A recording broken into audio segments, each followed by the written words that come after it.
with the differences between these two, right? Have been to, have been in, or has been in, has been to. በደንብ አድርጋችሁ ተከታተሉኝ።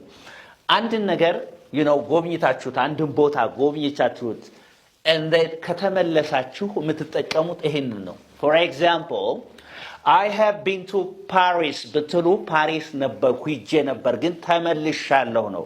I have been to London ለንደን ሂጄ ነበር ተመልሻለሁ. እኛ እንዲህ አድርገን እንደዚህ ጎብኝተን ነበር ተመልሰናል. ስለዚህ I have been to, we have been to, you have been to, and then they have been to. ሂዳችሁ ከተመለሳችሁ ማለት ነው. Okay.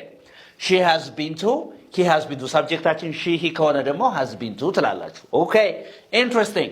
እዚህ ጋር in ስትጠቀሙ ደግሞ I have been in Paris ብትሉ ፓሪስ ነኝ ነው በቃ. I have been in Paris for 2 weeks ብል ለሁለት ሳምንት ሞላኝ ወይም ሁለት ሳምንት ሞላኝ ፓሪስ ከመጣሁ ነው ነገርየው ማለት ነው. You are still there in Paris.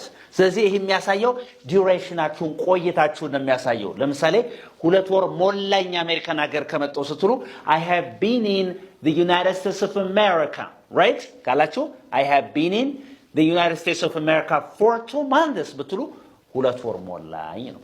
Okay? So we have been in, you have been in, they have been in, or subject ደግሞ ምን ከሆነ she he ከሆነ ደግሞ has been in እላለሁ. አሁን ኮሜንት ላይ ምን እንድትሉ ይፈልጋለሁ ለባድርጉ እንደዚህ ብሎ ሆስፒታል ከገባች 2 ወር ሆናት. ሆስፒታል ከገባች 2 ወር ሆናትና ሌላ ደግሞ የምትሉት ደግሞ ምንድነው ባህር ዳር ከሄደች 6 ወር ሆናት የሚለው ነገር ቁጭ አድርጉልኝ ማለት ነው. Thank you for watching. This is Unique English, where you can learn English uniquely. Anybody who is interested in learning online or face-to-face classes, give us a call. We can teach you English amazingly. ይላል CMC ሚካኤል እንገኛለን. መጣችሁ ተማሩ እንግሊዝኛችሁን ዩኒክ ማድረግ ከፈለጋችሁ everybody